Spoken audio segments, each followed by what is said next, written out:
Is the West committing suicide? And if so, why?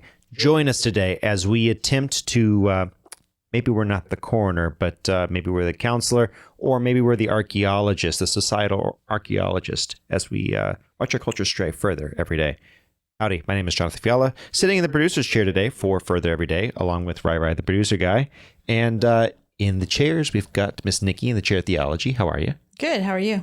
Doing well. Glad to have you there. How's it going, Josh? It's going good, sir. Glad to have you there in the chair of philosophy. And Mr. Steve. Yes. In the chair of culture. Yes, sir. Glad to have you there. Yes, sir. All right. I want to think about trying to maybe work his chair a little bit and then maybe be a little politically incorrect at times. Just do that. You're always politically incorrect by man, nature. I'm Some known people for that. Some people are like by accident. You are by essence politically incorrect. Thank you. And we're here for it. Thank you. Okay. So let's Only in this era. 50 years ago, you would have been fine. Right. And that's actually what we want to talk about today. So first off, if you're on video, yes, I shaved my beard. Okay, cool. Anyway, next, let's talk about our culture's fall. And I think there's a really important reason why we're falling, and it all comes down to the 19th century or the 1800s. For those of you who are illiterate and don't know, 1800s, where we see the global population lose sight of something, and it's gotten progressively worse. But some people are going to scratch their heads when I do this, but I'm going to say, let's go ahead and look at something interesting. Art through the ages. And I want to get y'all's take on this. And I'm going to show you this little video from in the website, in the description, etc. But it's a great little video. Let's take a quick watch. So this is your Egyptian art. Your Greco-Roman art. In the Middle Ages. A lot of liturgical art. Then we see the Renaissance with a focus on realism. And we're getting sort of the Roman period where the hyper-realism is really an important thing. Turn that music down. But then the 19th century, what do you start to see? Gospel. Like he was doing some acid or something. Well, now this is stuff that now sells as art. Okay, so this is at abebooks.com, by the way, if you want to check that out. So I want to get y'all's reaction to what you just saw in the progression from ancient Egypt to modern day. What happened with the art? What are your thoughts? What are the first things that jump out at you? Is there anything in particular that stands out? For me, the thing that stands out is the loss of it's the loss of boundaries, and it's the loss of understanding, and everything gets very muddied, and it becomes very abstract. There you go. And also, there's perversions of original things, like the Mona Lisa, that one painting where it had the Mona Lisa doubled, and so it's interesting how that works. So I forget who said this, but they said that a sign of decadence in a culture is the inability to create new things, but only to distort, twist, or reimagine old things, where creativity goes out the window. And instead of creativity, what you call creativity is simply reimagining. By the way, can I just say all of these remakes of movies, but also when people cannot paint a Mona Lisa, when people cannot create something that is new, you have a deconstruction of what is beautiful, a breaking apart of what is beautiful. Which, by the way, some of y'all were, I think all four of us actually were on the podcast where we talked about the Frankfurt School. Yeah. What was the primary interest of the Frankfurt School? Deconstructing Christianity, or at least a Christian worldview, right? So what also happened in the 19th century, the 1800s? What did we see happen in academia? The attacks on the Christian faith. the inroads of higher criticism from Germany. Define higher criticism, Josh. So if I could put it in any type of way, it would be, you have what you understand as the basic truths. Well, these are more so they're introducing subconscious. So at least this is the way I like to think about it. You probably find a better definition on the internet or from other people, but it's the subconscious being attacked now, where it's no longer a matter of what's just in plain sight. There's something more to it. It's almost Gnostic in a sense. Absolutely. And what they're looking at is they're looking at breaking down. In the case of textual criticism, higher criticism is focused on what did those texts mean to say, like what was the ultimate goal, whereas lower criticism was focused on the textual issues of the Bible itself. But if you take it to a broader cultural expanse, higher criticism is saying it's focused on ontology and teleology. How should things be? What should their purpose be? And they're making an argument. So we have the adoption of the concept of the social contract. But what's wrong with the social contract, Miss Nikki? You're laughing there. Was there a social contract in Germany in the 1930s and 1940s? I kind of hesitate to say, because I don't want to say anything that I didn't really research it very well, but it's wouldn't you say trying to reinvent the social structure?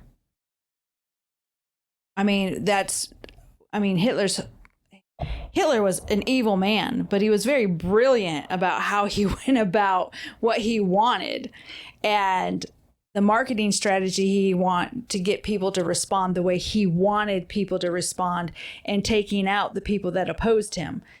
He was quite brilliant about it to get what he wanted. Correct. Absolutely. And the thing that people don't realize is that you have two branches of the Enlightenment.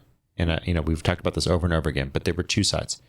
There was the North American branch, the English North American branch, by the way, responsible for getting rid of slavery. Okay. Getting rid of slavery, getting rid of and changing the world for better, giving rights and freedoms to people. Then there was the left wing of that, the European/Eurasian development of that. And it prioritized blood, land, and flag, right? Those things were the critical center points of where humans derive their value, not from God, whereas the right wing Enlightenment that came to England and the United States said you derive your value out of God. Man has something bigger to strive for. There's a higher value and that's found in Christ. That's where that value is.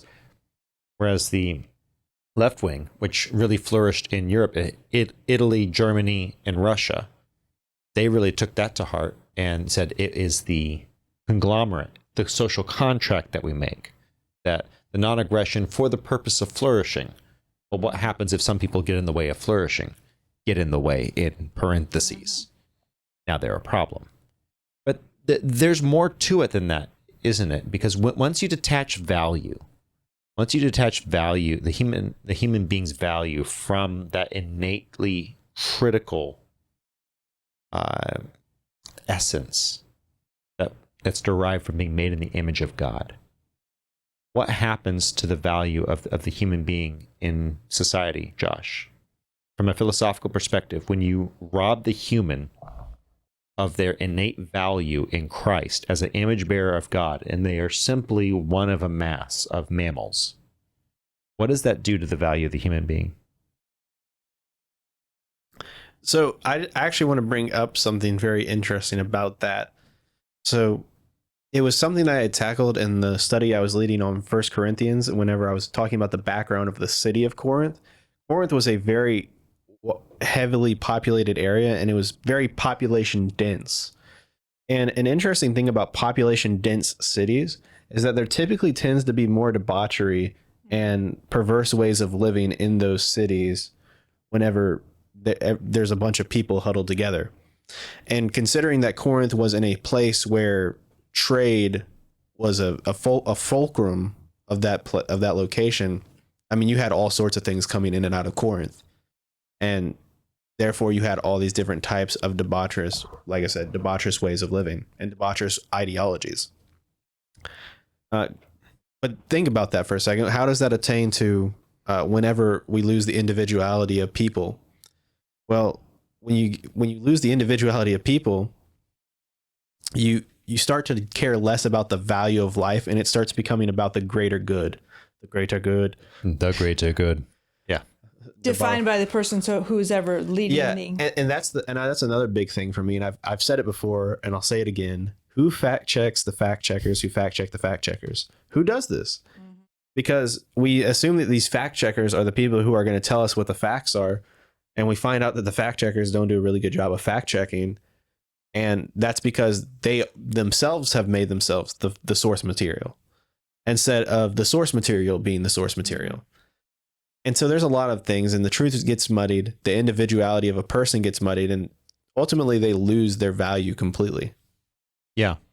And that is a good breakdown of the philosophical, and you're 100% correct. Once you no longer have value that is attributed by Christ or by something outside, and it's now a changeable metric, something that can be shifted. The problem is now you're at the mercy of the mores of the day, mores du jour, if you want, the morals of the day, just what happens, and those things change. And y'all remember John B. Calhoun? We talked about him before, and the behavioral sink. Mm-hmm. The interesting thing about the behavioral sink with rats, and it's an experiment with mammals, is the more, and this is leading to what you were saying, the more rats had provided for them in this utopia, if you will, the less they perpetuated the species. Ultimately, you ended up having people you had the beautiful ones, you had the violent ones that would run around in gangs, and then you would have the ones, forgive me, the homosexual ones. And they would not have the normal uses for each other. Prosperity does provide a degradation of culture, and I want to get to the chair culture in just a second. But we've talked about this before. I want to go ahead and pull up this news article out of Canada, and this little video news article, and I think it would be worth us looking at. And we'll react to it. Feel free to react to it as we go. In Canada, children as young as 12 years of age might be able to apply for euthanasia very soon, as the country is further looking to expand the scope of assisted death to include more people. Canada already has some of the most permissive rules on euthanasia. In 2023, Canadians will be able to apply for a medically assisted death, also known in the country as medical assistance in dying, if suffering from mental health problems is the sole reason. Years after assisted dying legislation was first approved, it has been expanded to include those who do not have a reasonably foreseeable death. There were more than 10,000 deaths by euthanasia in Canada last year, an increase of about a third from the previous year. Advocates say that number will likely see an even greater spike. In a bizarre case, a doctor approved euthanasia application of a 65-year-old man who wanted to end his life primarily because he was poor. In another case, a 61-year-old man who had a history of depression was put to death without his family's knowledge. In his application for euthanasia, the only medical condition he had listed was a hearing loss. Such cases lay bare the relaxed approach to euthanasia in Canada, where experts say choosing to die is more accessible than support for affected people. Canada is being urged to delay plans to expand assisted suicide to mentally ill people and possibly even mature minors as young as 12 years of age. Mature minors is a loosely defined concept without a specific age. Under this, children who are considered able to make their own medical decisions would be able to request a medically assisted death. However, human rights advocates say the country's regulations lack necessary safeguards and devalue the lives of disabled people. UN human rights experts have said the law being proposed by the Canadian government appears to violate the UN's Universal Declaration of Human Rights. So just imagine that for a moment. Just imagine that you have someone who is mentally ill. They're depressed. And without telling the family, you help them off themselves. By the way, one of the huge debates about the gun issue, is that at least 2/3 of deaths in America where a firearm is used in the death are suicide. And so we want to take away people's guns so they can't kill themselves. Instead, we want who to do it? Doctors. The government. Think about that. Think about the immense power that we're giving to the government. It's almost like we replaced God with the government in our culture, didn't we, Mr. Steve? Yeah, and here's what's interesting on the comment that you made about who they're wanting to have remove the guns. The comment, and then you say the government. And what was the Second Amendment for? To keep the government in check.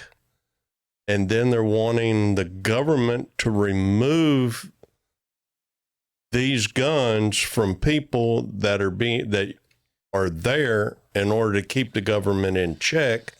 But you're taking away exactly what the people have to keep the government in check, and you're giving it to the government for the government to remove. So what is there to keep the government in check? Exactly. You know what I'm saying? It's the fact-checking the fact-checkers who fact-check the fact-checkers, and more importantly, in this case, it's having accountability with their government so that we know that they cannot. Do y'all remember Terry Schiavo? Do y'all remember that case in Great Britain where she had some brain damage and the government forcibly euthanized her, even though there was an argument that she was getting better, and they forcibly euthanized her? It was in the 2000s. Do y'all remember that case? Ryan, look up when that case was. Terry Schiavo. You're gonna have to figure out the spelling there, buddy. Yes, I do. Yes. I don't remember a whole lot about it, but I remember her name. In a nursing home? She was in, I believe, an assisted healthcare facility in Great Britain, I believe is where it was. And while, this is chilling, while they were getting ready to euthanize her, she yelled no. And they did it anyway. Just imagine being injured and your brain is starting to work only to wake up and become cognizant of what's going on just enough to say, please no, before they kill you. They do it anyway. That is giving away all of your rights to the government so the government can do as they choose to the populace. Absolutely. I mean, how absurd is it to give up all of your rights to the government? That is just absurd. I mean, and some of these people just don't realize what it is that they're talking about doing. Well, it's because the whole social establishment now puts a value on life. I mean, it's not that they say that you have a good life or you have a bad life. Is your life valuable? Is your life helping society or not? If you've got brain damage, you're not a help to society anymore, and you're expendable. Right. Yeah. All you are is a cost to society. You're a burden on the. I mean, and we can go very currently with the person that went into the Christian school and shot up those people. Her being a transgender person did not promote her to kill people. I mean, she made a decision to kill people. Her being a transgender was not the issue. Right. The issue was she made a decision. I'm angry about this. I'm going to kill somebody. So she goes and she kills. And what does our media do? They're going around saying, "Oh, transgender people are running in fear. They're scared for their lives." And I'm like, wait a minute. What about the people that were just killed? Yeah. This has absolutely nothing to do with her her being a transgender. This just has to do with her making a decision, because there are a lot of transgender people that day that would never do such a thing. Yeah, exactly. And I think part of it, though, is the gaslighting of the transgender community by the liberal left. Well, Like, it is. They're pushing. They're saying they're coming for you. They're going to kill you. We're talking about what's the word? Genocide. It's like I beg your pardon. No one is talking about feeding you through a wood chipper. We're just saying stay the bleep away from our kids. Like leave our kids alone. We're saying more than that, John Arthur. That's what this is all about. If you're suicidal, you don't have any hope, and society's not giving you hope. Probably the worst thing we've ever done to our kids is introduce Facebook and social media to them, because they feel like they can't live up to what they see, which is not reality. Combined with the incredible dopamine rush that happens, and the lack of endorphins when you're off of your phone, and Right. your serotonin levels tank when you're not on your phone. Mhm. That's why they have to have bathroom passes for kids, and they say, look, you're going to go to the bathroom, you got to be out in 5 minutes or 10 minutes. And they have these bathroom passes because kids are doing what on the toilet, and they're just scrolling and scrolling and scrolling, and they never get off. And they're in there for an hour and a half. So because they're drug addicts, I think most of us in this room, I don't know about all, but most of us in this room are addicted on some level to our phone more than what's healthy. And so, yeah, I absolutely agree that that's part of it. And the other part of it is you have the media whipping people into a frenzy, and it's over. We're talking about the health here. We're talking about the mental health issue. We're saying just as much as it is a spiritual issue, it's a mental health issue. If you're transgender, I mean, we're not your enemy. We're saying that let's look at what's wrong in your life, and let's not cut body parts off. And that's something else. I mean, that's the next thing I want to get to. I meant to do it earlier, but let's talk about it now. What has happened to our image of the body that God gave us, to the point where we think that we are in the wrong body, such that we need to alter and modify it? And when I say alter and modify, I mean cut things off. Think about that for a moment. Women have been in that category for many, many years, probably since the 20s and 30s. Elaborate, well, please. You have your fashion statements, movie stars started coming out, and everybody wanted to be like Angelina Jolie, Marilyn Monroe. Yeah. I mean, those are early. Judy Garland. Yeah. Excuse me. So you go to the movies and start seeing these beautiful women who are always dressed perfectly, and they look perfect on TV, and you just go home and you're like, oh, I just got up, put my house dress on, and comb my hair back, and so the false image started coming up about being beautiful, being skinny, being this and being that, and it's just gotten worse over the years. It's not. I don't think it's as hard on men as it is on women. Yeah, to an extent. Although I will say that men, the beauty standards for men, I'm sorry, there are beauty standards for men, and you look at it. I had someone the other day say, "Hey, you should get those really, really, really big muscles that are out to here, like Chris Hemsworth." And I said, "Well, hey, I mean, that's fine, well and dandy, but you do realize something, that those guys are on steroids, and those guys are shortening their life. You are not the male guys. Most people, you cannot get to that level of physique without doing some steroids. Mm-hmm. I'm sorry, it's not chicken and rice. Despite what Chris Evans said about getting ready for Captain America, I'm sorry. So there's a male beauty standard too, and it is brought on partly by television and by these glorified, the glorification of this body that has only gotten through I won't say ill-gotten gains, but through dangerous means. And steroids. Yeah, steroids. Steroids, dangerous means. Yeah, absolutely. So look at Lyle Alzado. Lyle Alzado? Yeah. I don't know if I know him. Who is that? He is a football player. Oh, he got brain cancer, didn't he not? Yep, from taking steroids. When he was in football. playing football. Yep. You see, I'm I think sorry. he played for the Raiders, I think. I don't know. I think so. Check Oakland that, Raiders, I Mr. think. Producer. Jamie, can you look that up? Exactly. Right.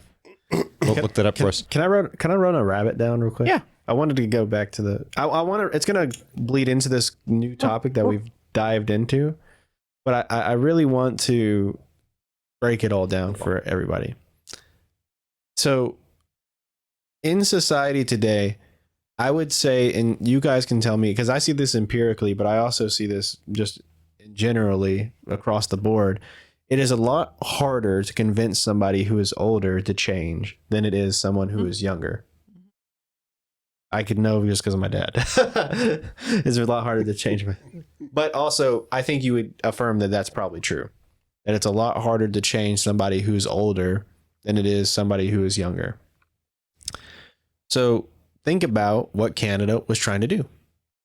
Canada is trying to put in euthanasia plans to kill all the older people off, or to at least lean that direction towards euthanizing the older people, the older part of their congregation, or the people who don't really matter, like the disabled in their eyes. And they give them the option to kill themselves, to euthanize themselves. I mean, that's horrible. But it makes a little bit of sense to me because I really do think when I hear the politics and I hear what the stats are, I think it's like that people under the age of 35, I think 68% of them are Democrat. And that's a high stat. So of course they would want to get rid of their opposition in supporting a different group. Now, mind you, do I think that they want to see them die? I don't think so. But do I think that they're putting measures in place so that they can die? And do I think that if those people say like, hey, if you want to kill yourself, we want to help you. We want to help support that. And also it would be a societal good if you did that. So.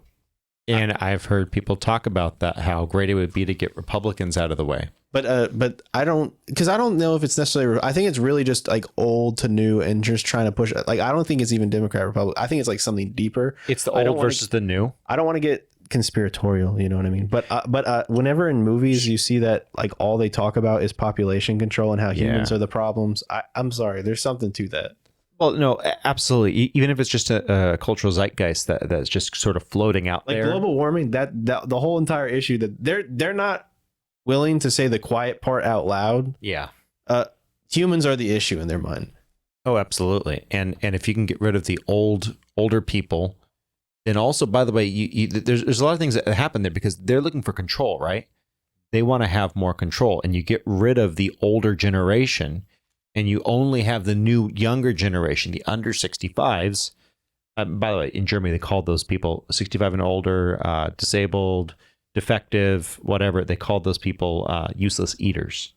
Because like in Canada, by the way, who's in charge of healthcare in Canada? Who pays for it? Anyone remember? Well, Canada has national health care. The government. Yes. So let's say that you say, hey, I would like to get my wheelchair access installed in my house as per the contract as a vet in Canada. This young lady, yes, a young lady, she's like 40 years old, give or take. And they said, well, sorry, it's going to be a 6-week wait time. Could we interest you in euthanasia? I mean, that's a wild take. That's a wild take. But guess what? It's cheaper. It's cheaper to do that than to install a wheelchair ramp for someone who got blown up in a potentially needless war. Also, I think going to the spiritual aspect of it, because it really is spiritual. I mean, I think about the passage that says the older are to teach the younger. Mm-hmm. And I think if you get rid of all the if you get rid of all the older people, then who's there to teach the younger, the fellow younger people? It's absolutely a spiritual thing, and that brings me where I kind of want to pull us in with the issue of the suicide of the West, and I think it all boils down to truth. I think it all boils down to truth, because what we've done in the West is in the 1800s, we started to see this idea of a relativism. where relative truth could somehow be it's individualized. Everyone has their own truth. What did Christ say about the truth, Miss Nikki? Well, in John, I got it written here. John 14:6, he said, I am the way, the life, and the truth. And when he stood before Pilate in John 18:37, and Pilate said, therefore say unto him, art thou a king? And Jesus answered and said, thou sayest that I am a king. Sorry. No worries. And thou sayest I am a king. To this end was I born, and for this cause came I into the world, that I should bear witness unto the truth. Everyone that is of the truth heareth my voice. And Pilate came back with what everybody's saying today. What is truth? That was Pilate's answer. What is truth? That's the problem we're at right now, is that if you have your truth and I have my truth, then we have two worlds that are going to collide. Truth has to be absolute. It can't change from one person to the next person. It can't change from one year to the next. It's absolute. It never changes. Truth does not change. So what you're seeing is a collision of two worlds with two truths. And that's a problem. Absolutely. And, I know it's a bad word to use the word Rabbi Zacharias. Oops, sorry, guys. It's a bad word to use the word Rabbi Zacharias. What? E-mode. But I will say something. Rabbi Zacharias did say something very, very poignant one time. He talked about the three modes of truth that a society could hold. You can have a theonomous view, that there's something higher than anyone in the world that holds a value, a standard of what is true. Truth is transcendent from the human experience. Humans can't experience it, but it's transcendent from that. Then there's the heteronymous view of truth, where someone decides what is true, and everyone must decide what that person, everyone must agree upon that. Think social contract. And then there's the autonomous view of truth, my truth. No one wants to live underneath a dictatorship that is a heteronymous truth. If a government official decides this is what is true, this is what will be done, this is the value, this is what's moral, no one wants to live under that, because eventually someone's autonomous truth will get in the way of that heteronymous. And if two autonomous truths collide, very quickly you're going to say, no, my truth. So you revert to the heteronymous. Whereas instead, in the culture, you'll see people say, no, my truth should be your truth. Instead, what Christians say, what makes us different is we say, no, it's not my rule, it's God's. And he specifically laid that out in the scripture for us. That is what's true, and it has nothing to do with me. Another thing that people don't understand is that the consequences of you choosing your own truth, there are consequences. It used to be taught. As a matter of fact, when I was in school, we heard about the Roman Empire, and the fall of the Roman Empire was an immoral, because things went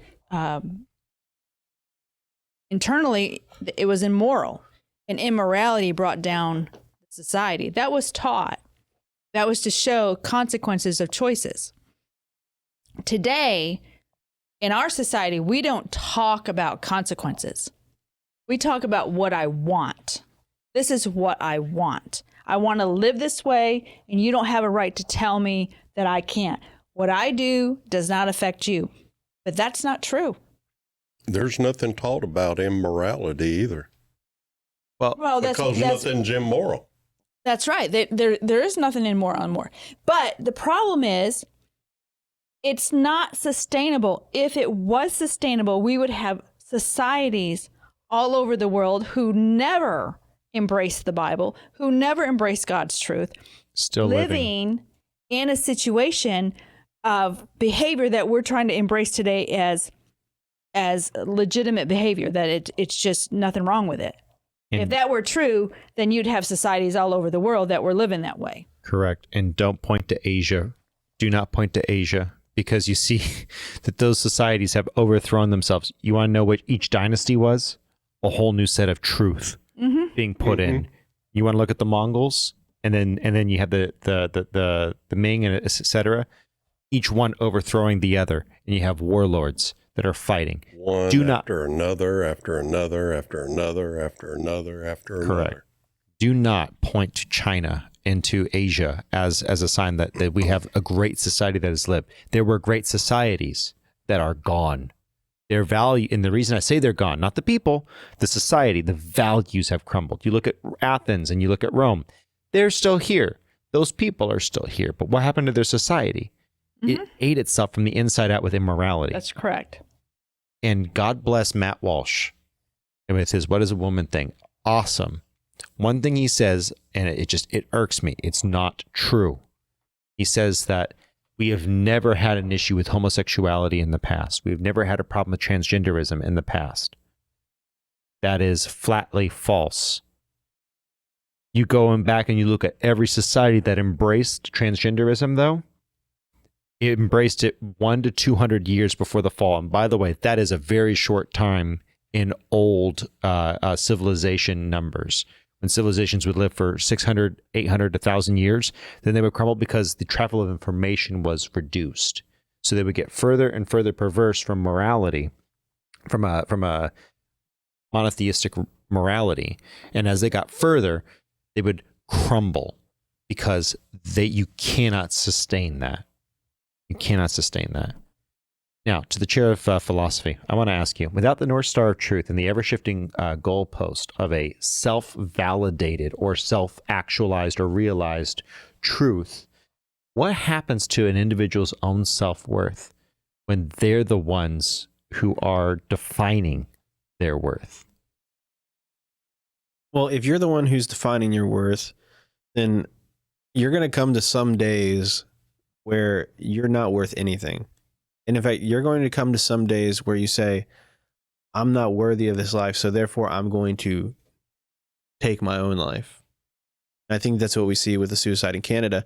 And it's weird because there is a little bit of truth behind what's there. We are worthy of these things, but we have someone greater that we worship and that we look to, who says that, no, you are worthy. Regardless of what you deserved, you're not worthy. Sorry. He is worthy. Let's phrase that. My apologies. Yeah. Just to ask you, when you said we're worthy, I think you were saying we're not worthy of anything other than a sad death alone or suicide. That was my apologies. What I was trying to say is that we deserve death and we deserve to have nothing. And he has given us all these things, but that's because he is worthy. That's because God is worthy. And that's because that's what God has to say. And he's the one who implements the value. He's the one who says what your value is. Absolutely. Yeah. And he has given his worth. My apologies. No, absolutely. You nail on the head. You're correct. He's the one that gives us value. We derive our value not in ourselves. The hammer does not derive value in being a hammer. That hammer can sit in the tool shed for 1,000 years, and it'll crumble into dust. It derives value from what it does in the master craftsman's hands.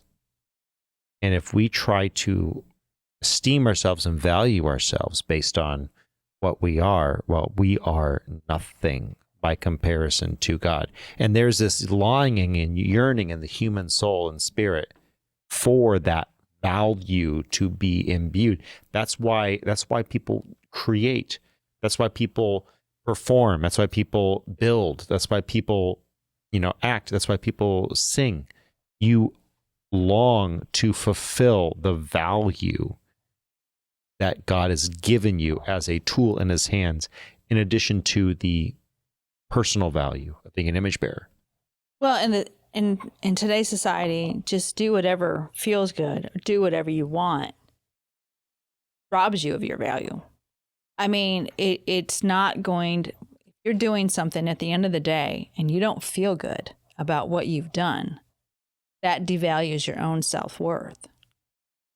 One of the things that, and I take some criticism from this, from even in Christian circles, but being confident of who you are in Christ is very much holding the value that God holds. And I didn't say be cocky, and I didn't say be arrogant. I said be confident of who you are in Christ. That when you look in the mirror, you can look in the mirror and say, you know what? I like myself, not because I'm perfect, but because I have Jesus Christ who's working in my life and changing me and working things out. But when you just give in to every whim that your body or your mind has, you will always be left unsatisfied and hopeless. Well, I mean, that's not what you were made for. You weren't purely made for carnal pleasure. You weren't purely, you were made to build a relationship and a family. You were made to develop a bond with one person. And that's fulfilling. That's something that can be fulfilling when you have a godly relationship between one man and one woman, and you're building I hope this doesn't cheapen it. You're building a replica. It's like you're building a model of a car, right? You're building a 16th scale model of a car. It's a small version. You're putting that together. You know, a lot of people will build ships. They'll build bridges. They'll build train model railroad sets. Your marriage, you are modeling something much larger than you on a scale that's much more vast. You are modeling the way that God interacts with us. And that's something that's precious. But when you throw that to the wind, yeah, you're absolutely going to feel devalued, dehumanized even.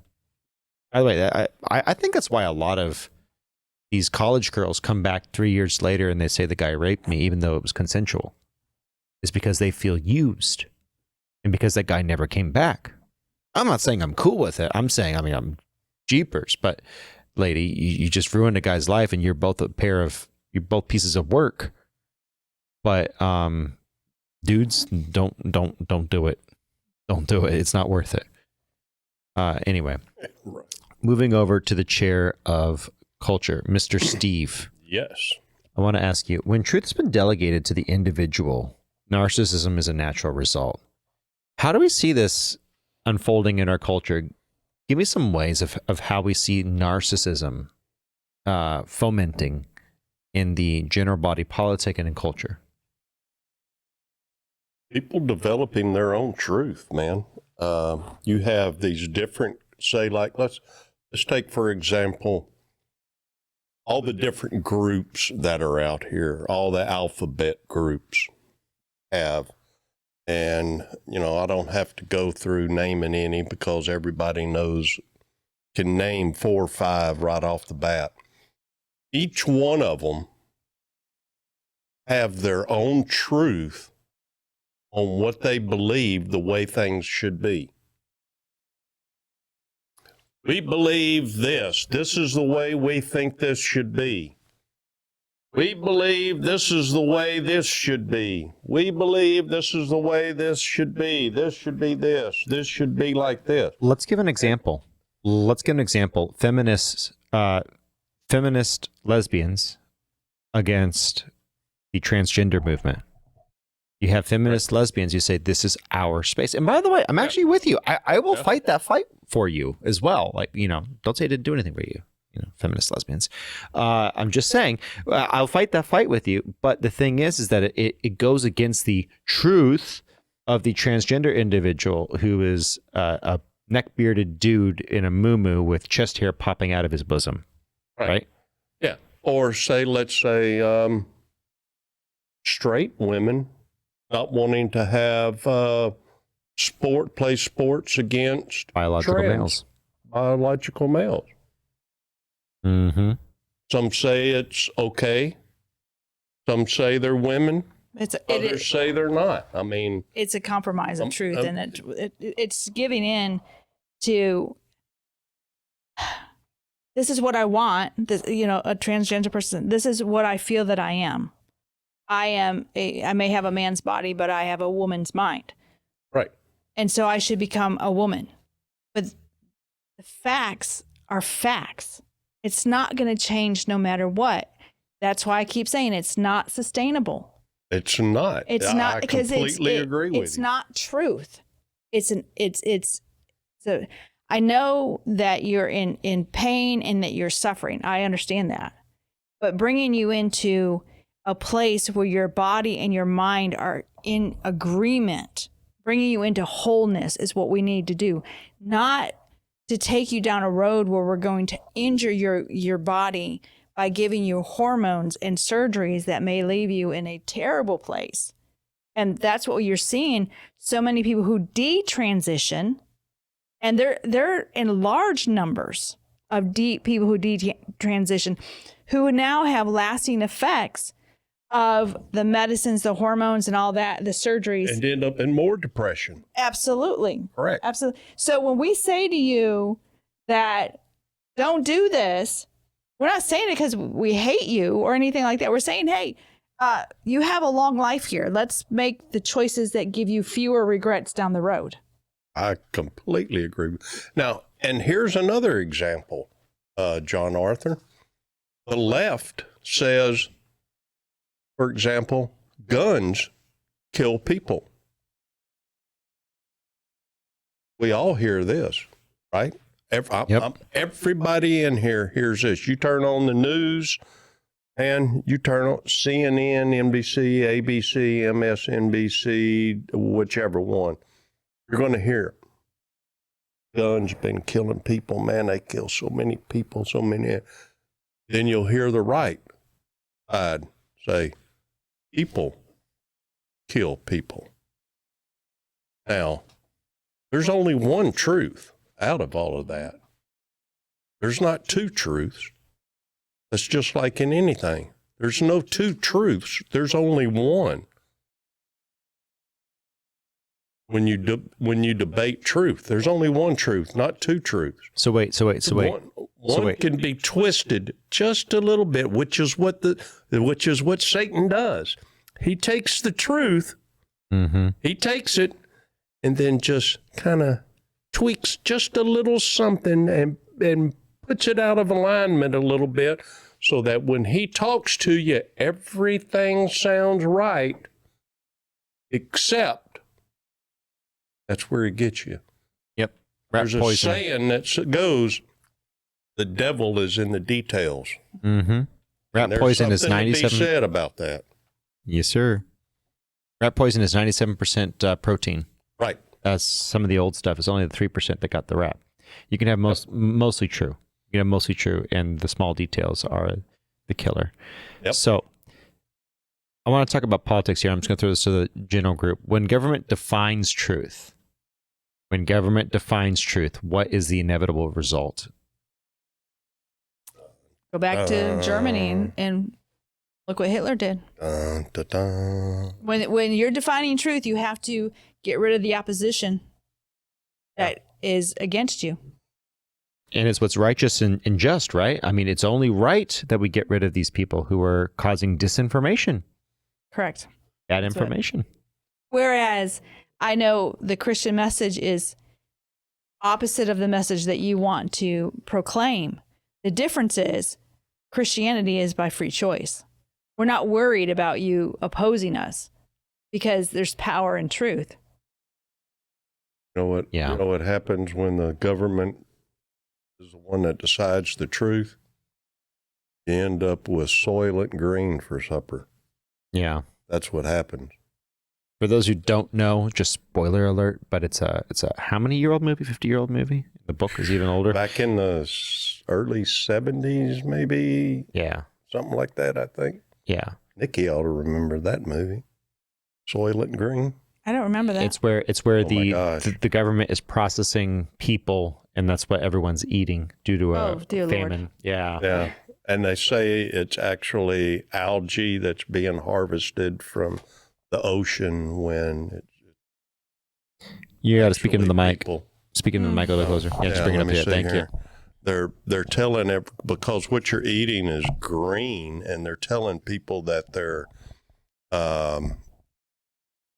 harvesting algae and stuff from the ocean and the water, when everything is actually dying. And that's why they're having a hard time feeding the populace. So everyone who dies becomes Soylent Green, and the last line in the movie is the protagonist is dying, and he's going to be turned into Soylent Green. Right. And that's Do you the know last line. the recent movie that I love to watch, and Charlie does not like the movie, is The Giver. Seen that? The Giver? Yes. That is about the government takes full control of your perception and your reality. Ugh. And I thought it was a very interesting. Well, and they're moving that way, and that's how they want to move, because that's how you get to that new world order. Which brings me to the last side of this, the economic side of this, and I want to put this to everyone here.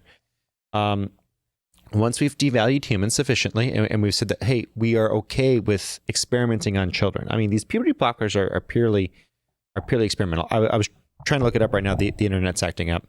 We got to get better internet.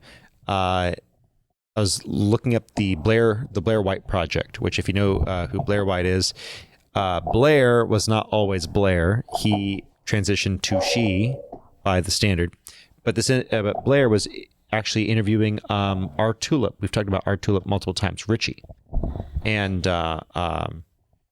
they were talking about how everything's experimental, and these kids are being told at an early age, you need to do this, and this is the way you'll feel whole. And our Richie was talking about his experience as a guy that had bottom surgery, and warning, it's graphic, but it's important to know, like, if you have someone who in your life who's considering bottom surgery, I would highly recommend that you have them look at that interview with Blair White, because it is incredibly awful what these kids are going through, but they're experimenting with these kids because they do want to create the world in their own image. And so from the economic side, once humans have been devalued, which industries profit? And I know Josh is going to like this question. How do we see the value of humans depreciated through healthcare, through social media, and then, of course, through the government industrial complex? Oh my goodness! You don't even have to look at the government. You can just look at the insurance industry as a whole, because that's healthcare. It's like the two sides of the same coin. It's the fact that they're going to try to find a way to weasel out of every single thing that you probably should be getting, and you're not going to get it, and so you're going to be depraved of all the necessary things, and you're going to be given all the garbage. So that's exactly how it functions. Do we see social media catalyzing people? And before you answer that, I point you to Exhibit A, the Tick of Talk. By the way, we're on TikTok now at Further Everyday Official. We're officially Chinese. We're yeah, that's racist button. You need to put your hat back on now. Yep, let me get it. Hold on. Oh my gosh. But TikTok.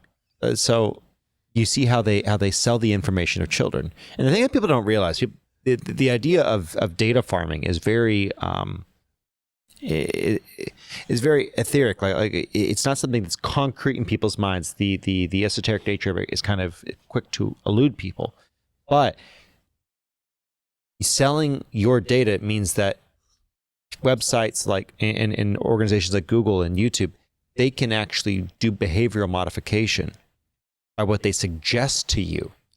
Mm-hmm. And you don't, and so people say, oh, but if you don't know what's happening, if you're not aware of it, yeah, you know, and give the government the power of the fictional government and the giver. Why don't you, right? And that's what they're looking to do. That's what they want with social media. And then with healthcare, of course, you look at what they want to do with the unholy marrying of government and healthcare in Canada, where they say, hey, can I interest you in a euthanization because you're a vet that needs a wheelchair access in your house? So what's the answer to all of this? And yeah, I'm not going to be corny. I'm not going to devolve it down to the Sunday school answer. But just to wrap up the day here, I want to get from the chair of theology. What is the correct remedy for our culture that we see as it's falling?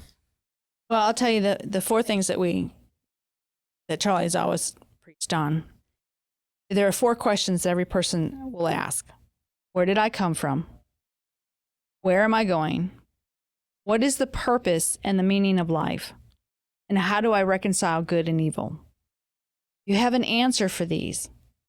The answer can spell hope, and hope can pull you through a lot of heartache and a lot of grief. Do you feel like your life has a purpose? When I look at myself or my family, I feel like everything happens for a purpose. The Bible says that. So this may be ugly. This may be heartbreaking, but there's something on the other side of it. And I trust in the Lord to get me through it. That's hope. Hope is something that every person who's in a state of mind that wants to die does not have. And that's what they need. They need hope. They need to know things are going to change. Things are going to get better. There's a God in heaven who is in control and will see you through. Absolutely. Amen. Absolutely. And over to the chair of philosophy, Josh.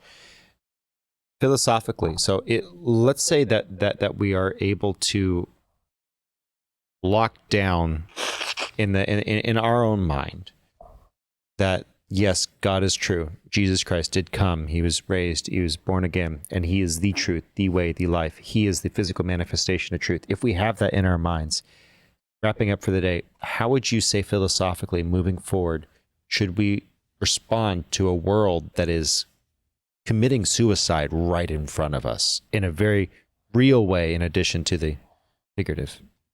So it's not even we have an option, even though we do have an option, but it's not really an option if you are a subscriber to Christianity and if you're a subscriber to the absolute truth of the word, because he commanded us to go and tell other people about the truth.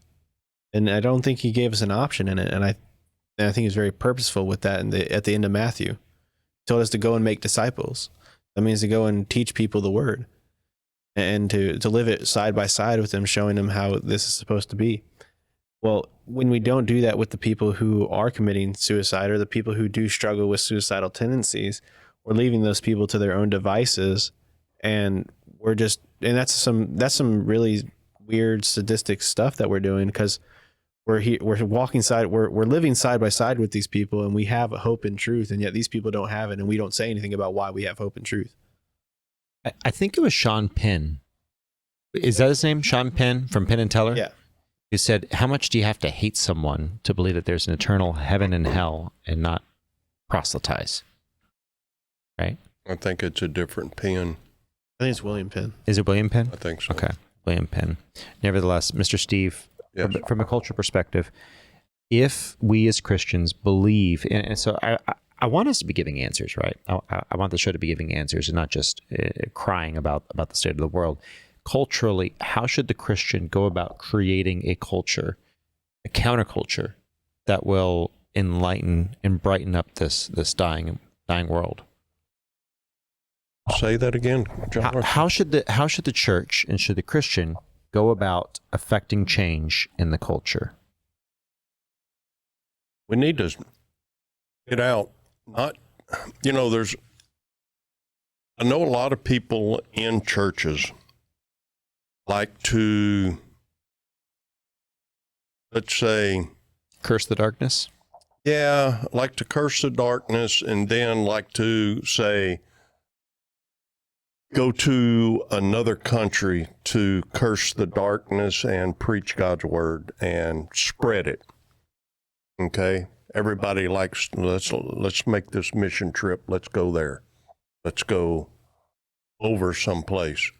Instead of doing it, there's so much work that can be done right here in your own backyard, mm-hmm.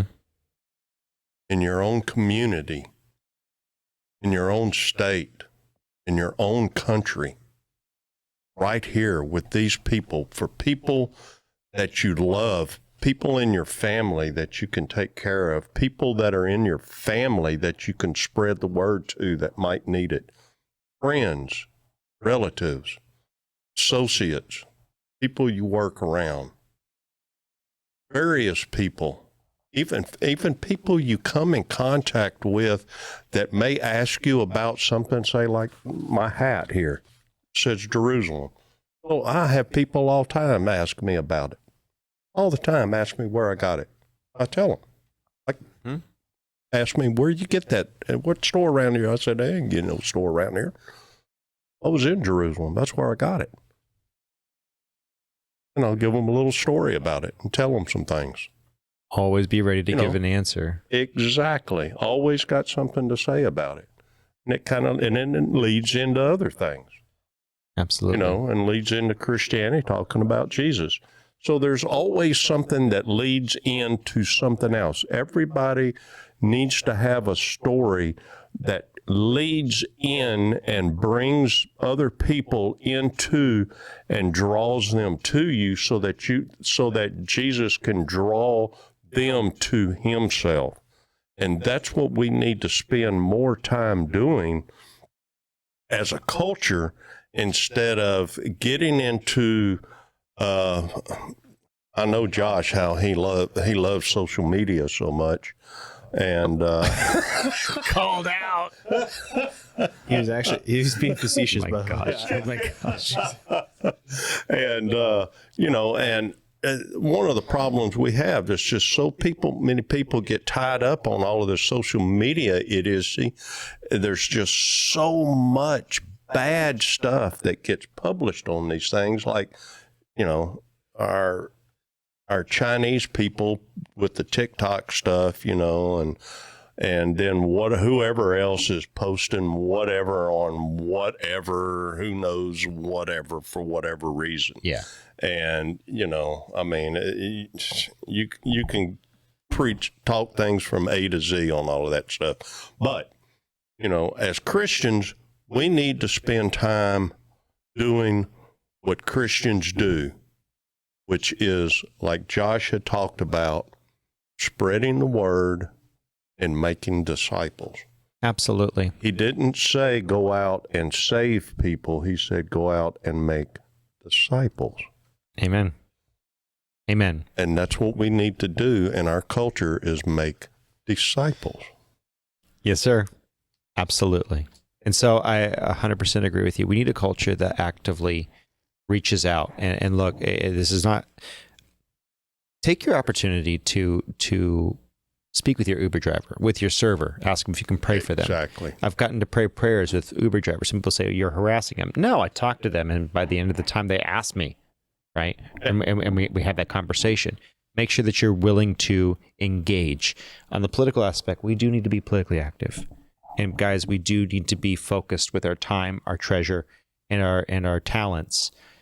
On the economics front, we've got to be focused on the eternal, because you only have so many days on this earth. Let's make sure that every day counts.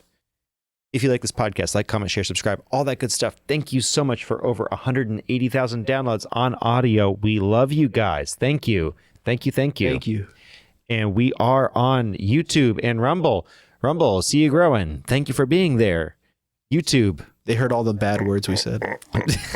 Like abortion's wrong. I That's wonder a phrase, but still.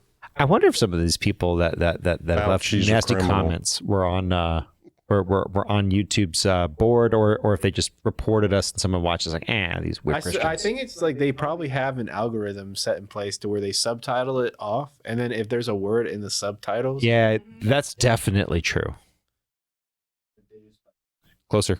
yeah, and then if there's a word in the subtitle, then they just automatically flag it for something. That's absolutely true to a point. Although we've watched views get removed. Steve and I have watched Yes. your views have gotten removed, and your subscribers, we've watched Yes. subscribers disappear.